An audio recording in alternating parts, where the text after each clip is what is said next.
So this is what we saw last night, and it followed us around and then split into 3 parts.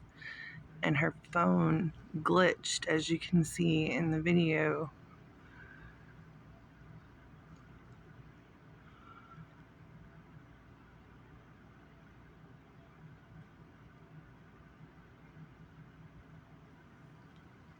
And it felt like we were both seeing like a lot of light, but then there was like no light.